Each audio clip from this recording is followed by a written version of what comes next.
My mother-in-law tried to steal my 5-year-old to hand him to my husband's golden child brother because he deserved a proper family and his wife couldn't have kids. When my husband found out, he didn't shout. He did this. The next day, their lives started to unravel. When my mother-in-law visits, it's not a visit. It's an invasion with luggage. Matthew warned me earlier that day like he was announcing bad weather. She's coming for a couple of nights. A couple of nights, I repeated. So, 2 sunsets and a full psychological demolition. She's my mom, Lauren. And I'm your wife. I didn't sign up for a live-in heckler. He tried the calm voice, the one he used with customer service reps and our toddler when she decided socks were an act of violence. We'll be fine. Sure. And sharks are just enthusiastic swimmers. The thing is, this wasn't new. His mom had been at war with me since the day she found out I existed. She didn't even hate me in a creative way. It was the greatest hits on loop. I was a gold digger. I was cheating. Ethan wasn't really mine. Emma wasn't really his. Matthew was too nice and therefore doomed. She also had a bizarre fixation on antlers.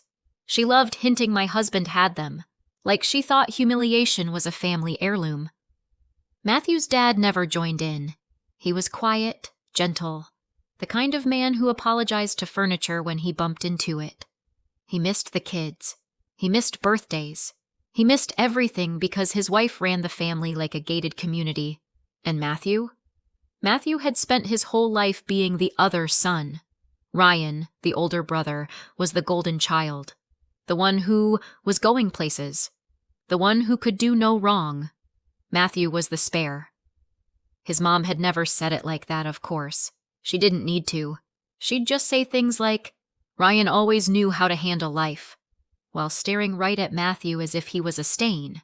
So when she texted him, I'm on my way. I'll stay over. It wasn't a request. It was a command in emoji form. I told Matthew one condition. If she was coming, the kids weren't staying. My mom picked up Ethan and Emma after daycare, took them home with her like she was evacuating puppies before a flood. Ethan, 5 years old, all dark hair and serious eyes, asked if Grandma was being mean again. Emma, 3, curls everywhere, just waved and said, Bye, Daddy, like she was leaving for college. I stayed late at work, not because I had to, because I didn't want to walk into my own home and feel like a guest. By the time I got back to our apartment in Columbus, the hallway smelled like someone's burnt dinner and stale carpet. Normal building stuff. Ordinary. Inside my apartment? Quiet. That was my first mistake. Thinking quiet meant peace. I shut the door softly, slipped off my shoes, and headed down the hall. I wasn't trying to spy. I was trying to pee. Then I heard my name. Not Lauren, honey. Not Lauren, hi. The way people say your name when they're sliding a knife under it. Lauren, my mother-in-law said, like it tasted sour. I stopped. Right there in the hallway, bag still on my shoulder. The living room was around the corner. I couldn't see them, but I could hear them. Mother and son. Talking in that low, conspiratorial tone people use when they think they're clever. And then she said it. I'm telling you, you're Lauren. She had Ethan with Ryan. My stomach dropped so fast I swear my body forgot how gravity worked. Matthew's voice came out tight. What are you talking about? Oh, don't act stupid. I saw her with him. I knew it. She trapped you. First she tried to ruin Ryan's life, and now she ruined yours. Matthew made a sound, half disbelief, half anger. She was pregnant when I met her. You know that. That's the point, she snapped.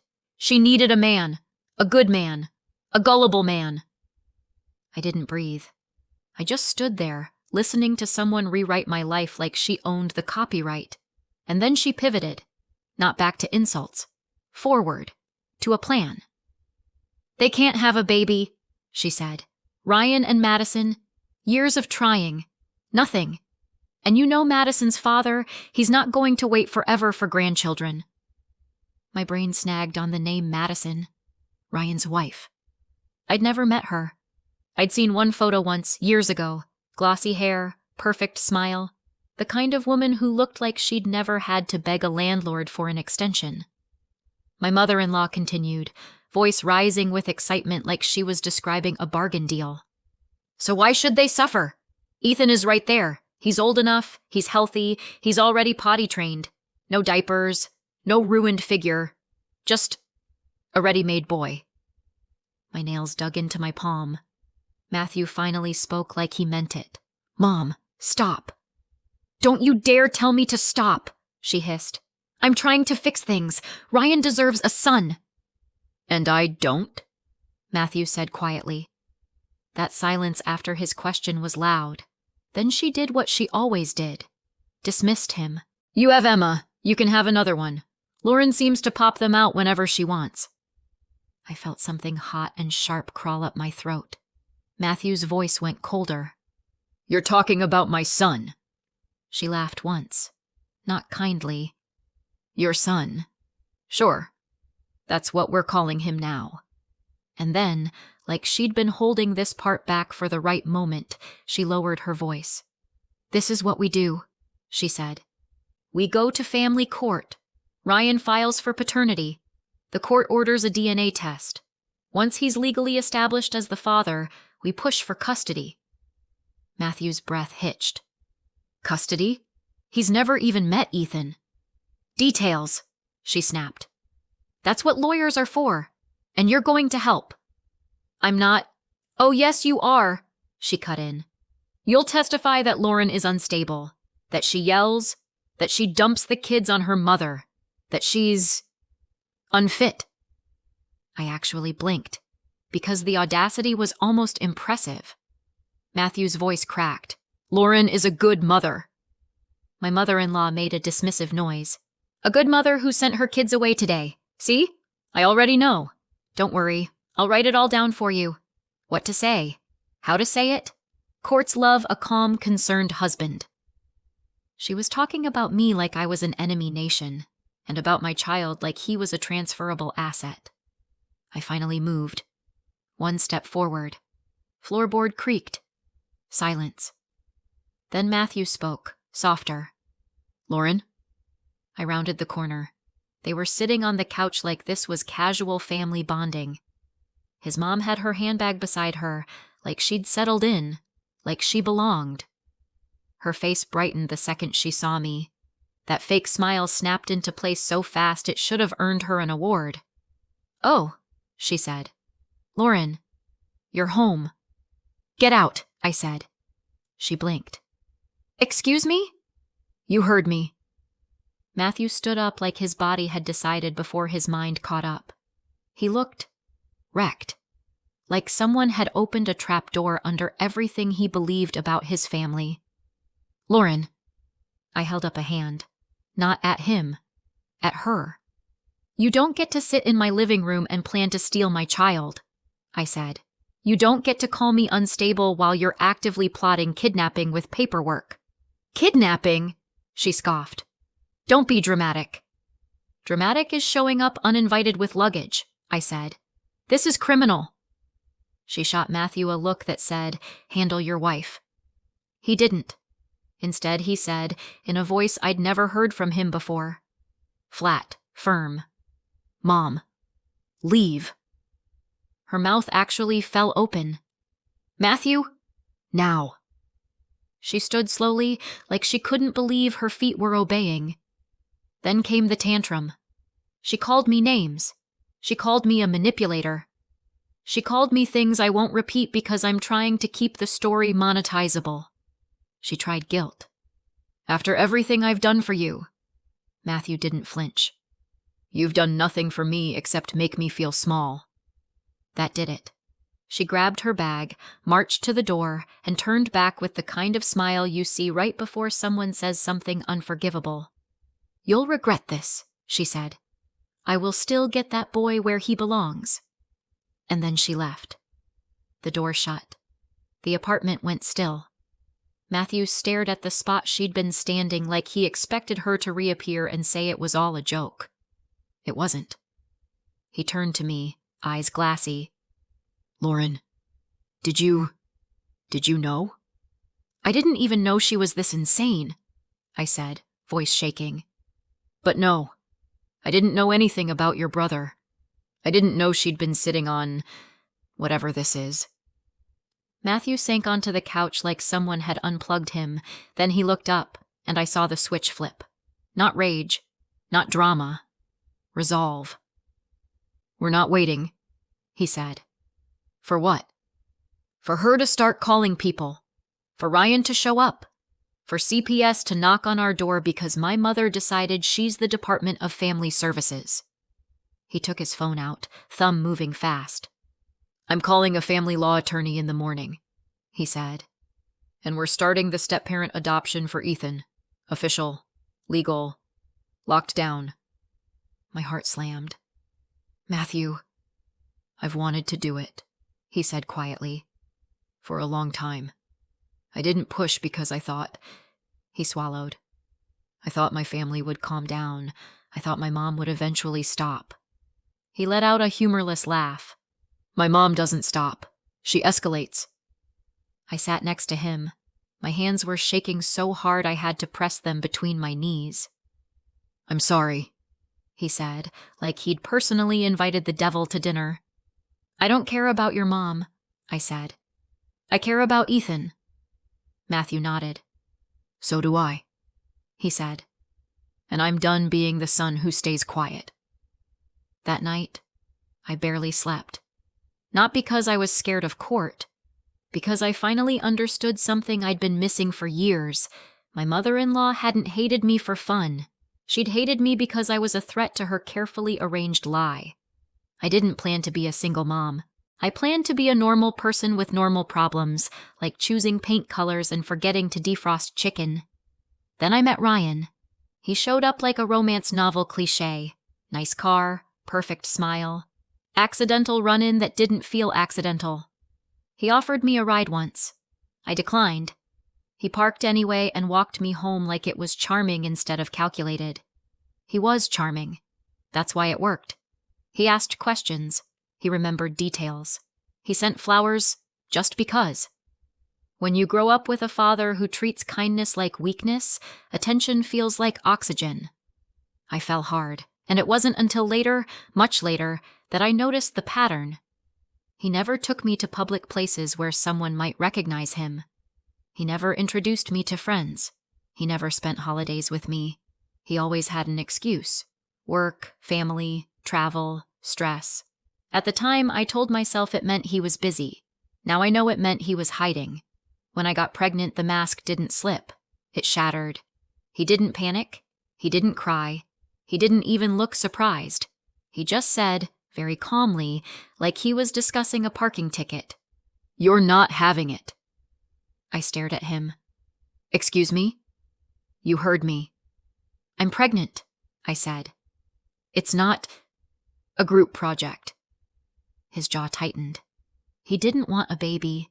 He didn't want responsibility. He didn't want consequences. He wanted me quiet. When I said no, he tried persuasion, then intimidation, then the coldest silence I've ever felt from another human being. I left. I had a job, barely. A tiny apartment, barely. A mother who loved me, and a father who treated my existence like a personal insult. My boss let me work remotely part-time when I started showing. It wasn't some magical guaranteed thing, just a decent employer who didn't want to lose a worker. He promised my position would still be there when I came back. I held on to that promise like a life raft. Ethan was born on New Year's Eve. The nurses kept saying things like, "What a way to start the year." I kept thinking, please let me survive this year. My dad didn't take the news well. He did that thing where men disguise cruelty as comedy. "So who's the lucky guy? Your boss? Or someone even worse?" When I brought Ethan home, my dad started drinking harder, yelling more, telling me I'd shamed the family, threatening to throw me out. The police showed up twice because neighbors called. Nothing changed. Eventually, I did leave. Not because I wanted to, because staying meant raising my child inside a storm. My mom helped as much as she could. She also had one suggestion that sounded logical when you're exhausted and scared. "Maybe you should get married." she said one night.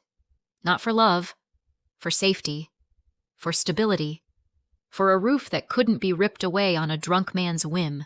And yes, that's humiliating to admit. But being a single mom with an infant doesn't come with pride privileges.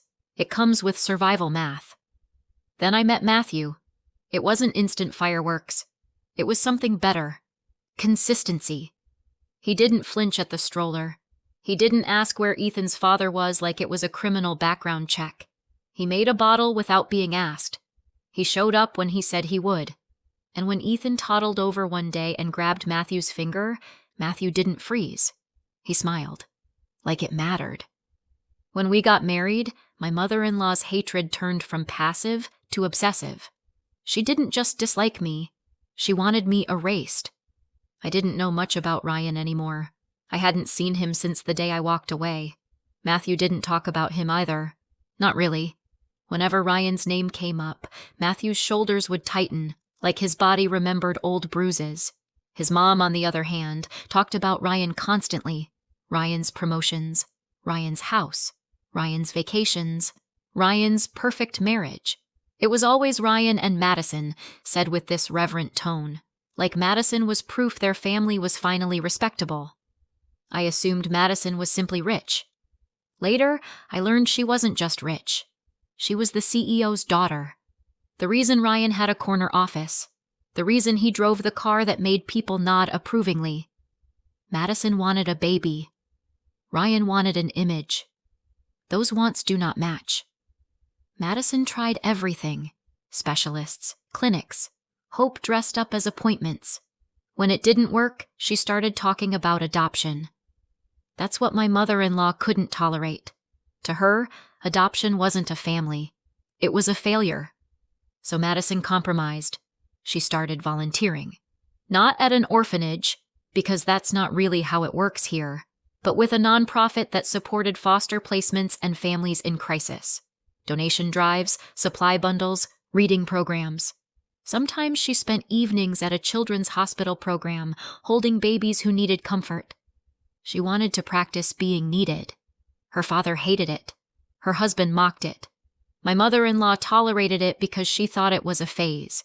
And then, one evening, Madison walked home after volunteering and saw a mom sitting near a playground with two little kids, Ethan and Emma.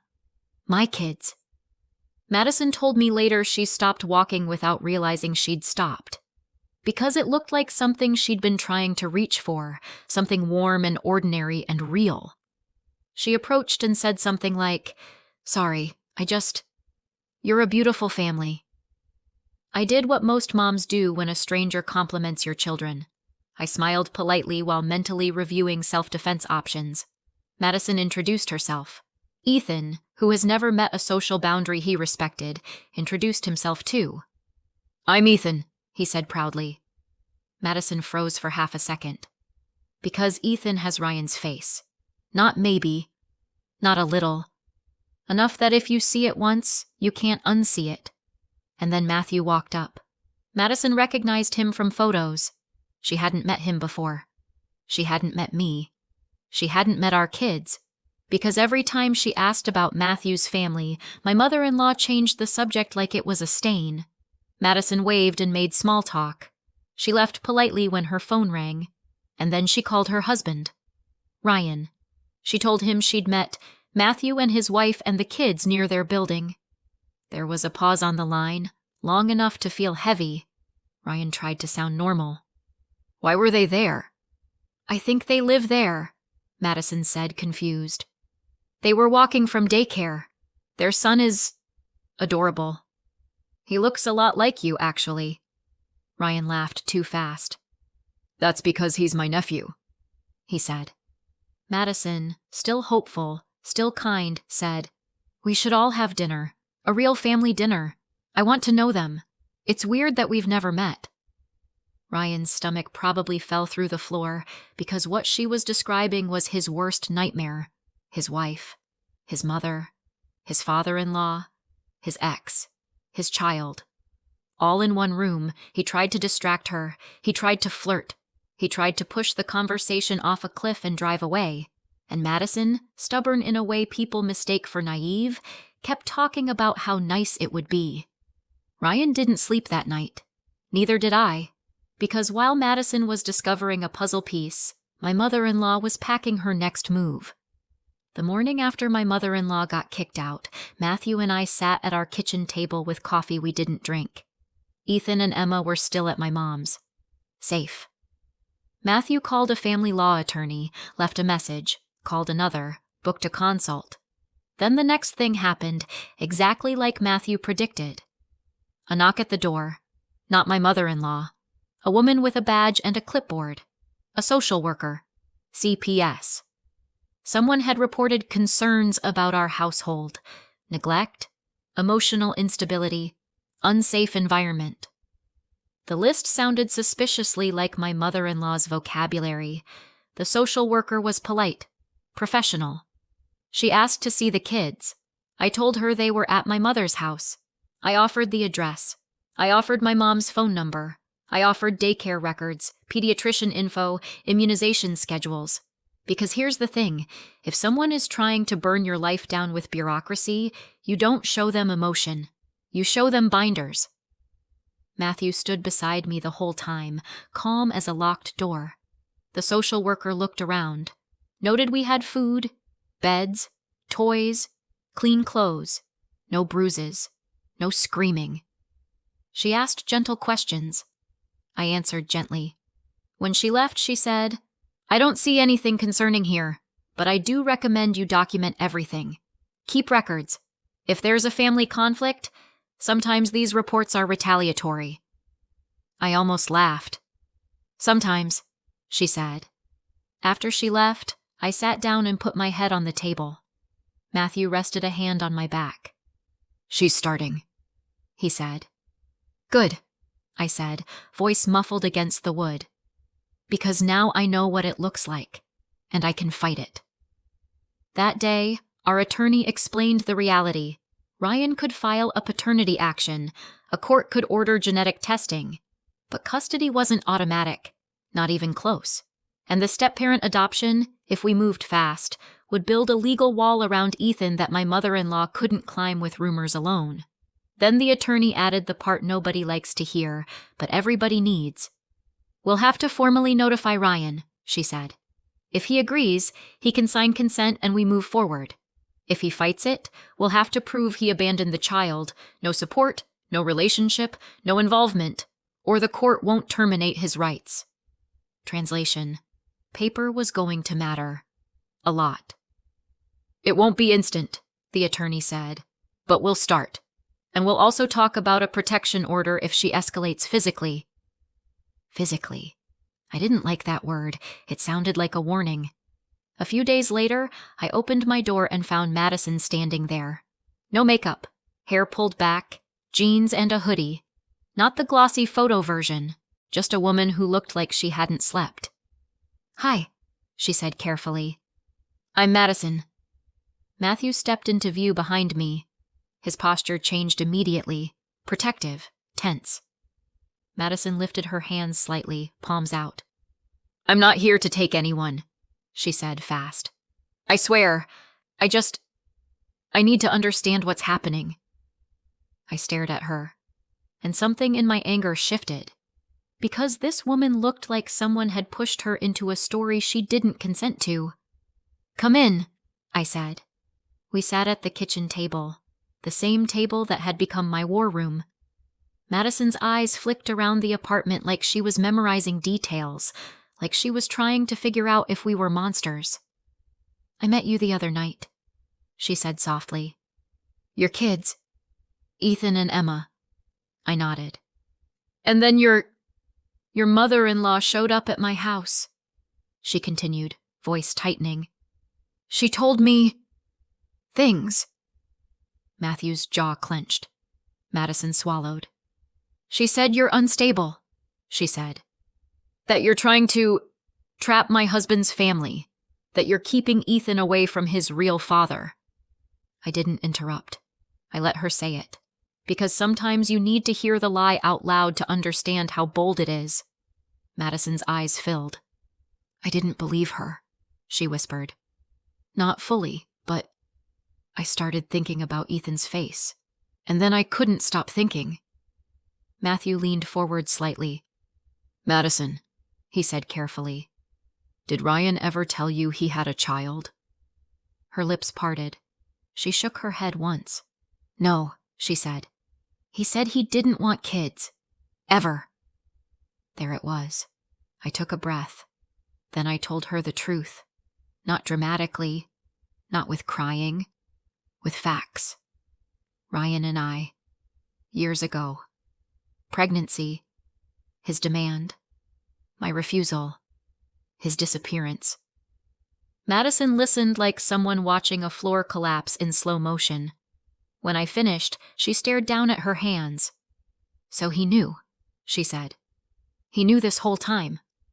Yes, I said. And so did your mother-in-law. Madison's throat bobbed. I've spent years thinking I was the problem, she whispered. I've been to clinics.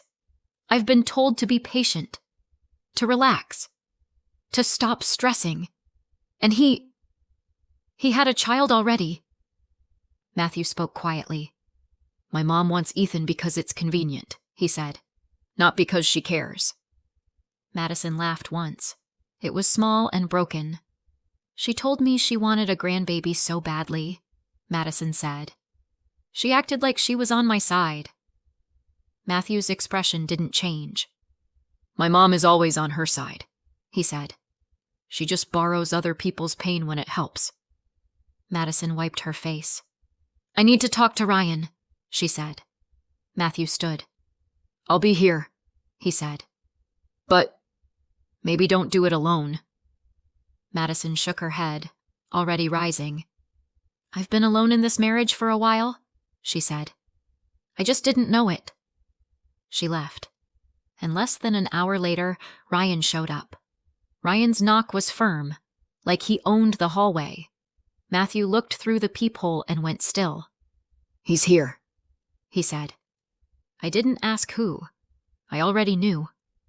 Matthew stepped into the hallway and pulled the door mostly closed behind him, blocking Ryan's view into the apartment. I stood a few feet back, heart pounding. Ryan's voice carried through the thin door like arrogance had its own speaker system. This is insane, Ryan said. What did you tell her? Matthew's voice was calm. Too calm. The truth, Ryan scoffed. You don't know the truth. You know what she claims. She didn't claim, Matthew said. Mom did. Mom sat on my couch and laid out a plan to take Ethan. There was a pause. Then Ryan's voice dropped.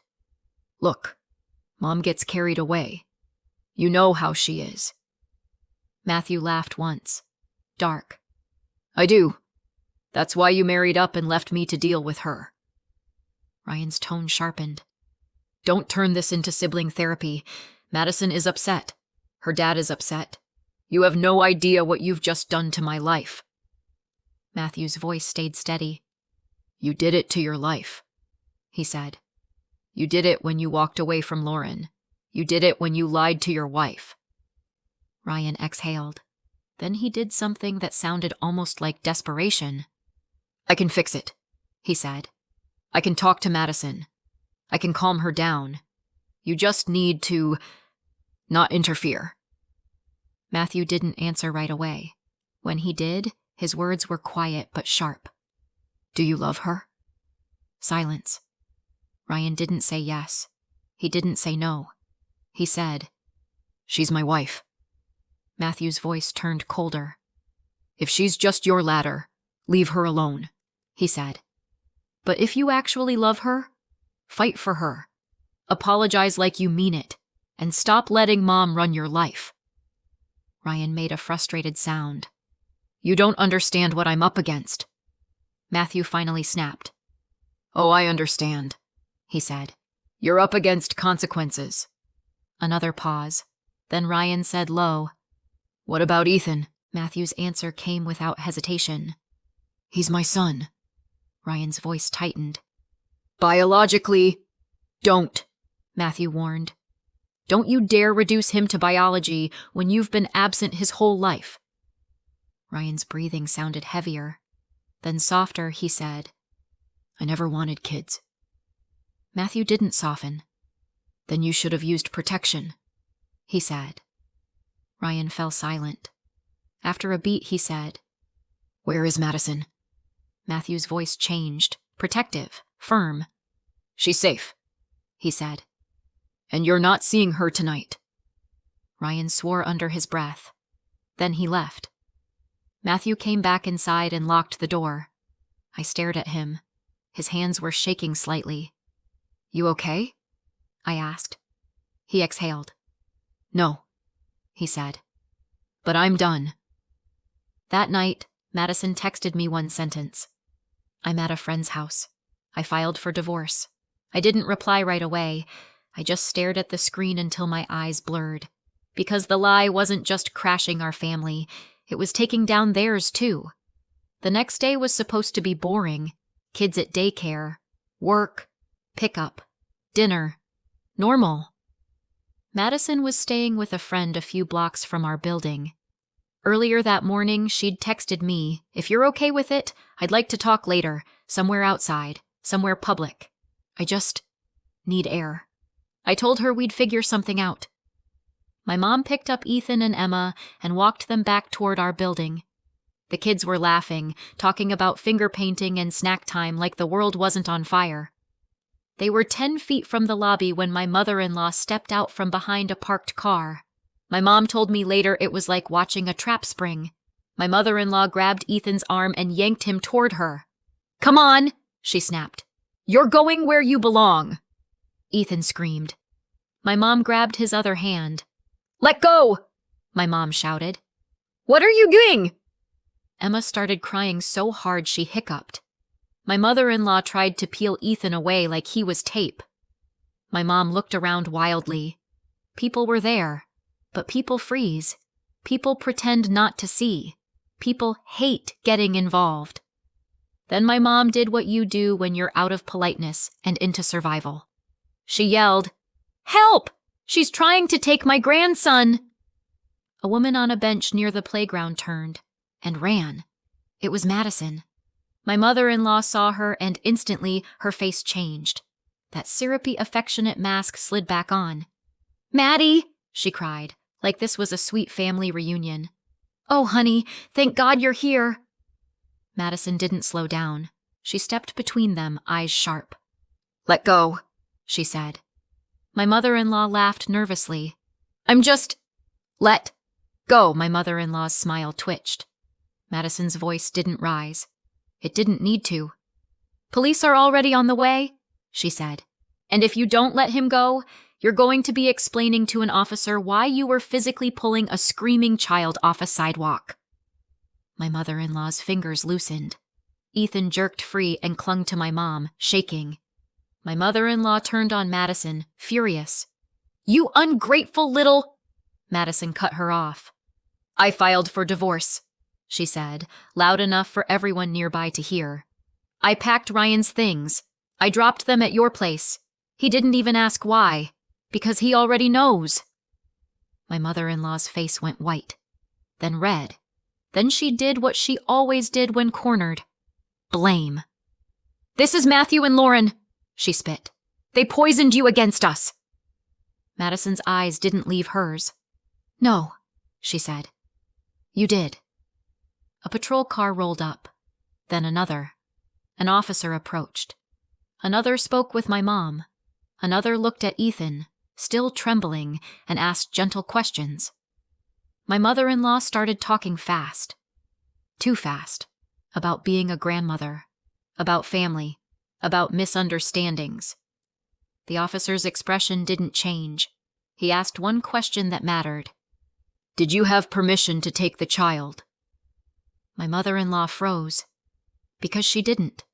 Because she'd never believed she needed it. That day ended with a report. A warning. And a very clear message from the system my mother-in-law thought she could manipulate. You don't get to snatch children in public and call it love. The aftermath wasn't cinematic. It was paperwork. Protective order filing. Attorney emails. Witness statements. CPS follow-up closing the case as unfounded. Daycare being told who was authorized for pickup. Names, photos, passwords. We moved faster on the step-parent adoption. Our lawyer warned us Ryan might try something out of panic or spite, but Ryan didn't file. Not then, because Madison's father had lawyers too, and those lawyers were now looking at Ryan like he was a liability that needed removing. Madison told me later her father didn't yell. He didn't have to. He just said, very quietly, "I gave him a career. I can take it back." Ryan's perfect life started folding in on itself. My mother-in-law tried to keep fighting. She called. She texted.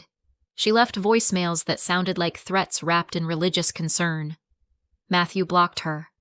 His father called once. Quiet, shaky. "I'm sorry," his dad said. "I didn't know it got this bad." Matthew's voice softened for the first time in weeks.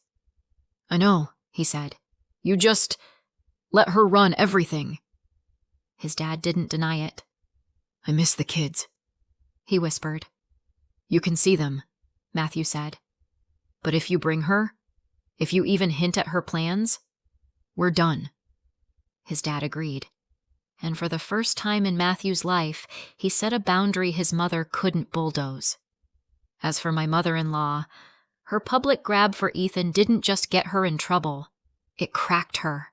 She started spiraling, telling people we were stealing her grandson, that the courts were corrupt, that Madison was brainwashed. She showed up once at our building again, far enough away to be technically not violating the temporary order, but close enough to feel like a threat. Then she escalated. She screamed at a neighbor, threw something, started ranting in the lobby. Someone called 911. Not because they hated her, because she looked dangerous. That's what ends people like her, eventually. Not karma. A concerned stranger with a phone. She was taken for evaluation. Not sent away forever like a movie, but held, assessed, processed. And when the judge reviewed the reports, the attempted grab, the CPS misuse, the volatility, the court didn't treat her like a loving grandmother. It treated her like what she'd become. A risk. Months later, we stood in a courthouse hallway that smelled like disinfectant and tired decisions.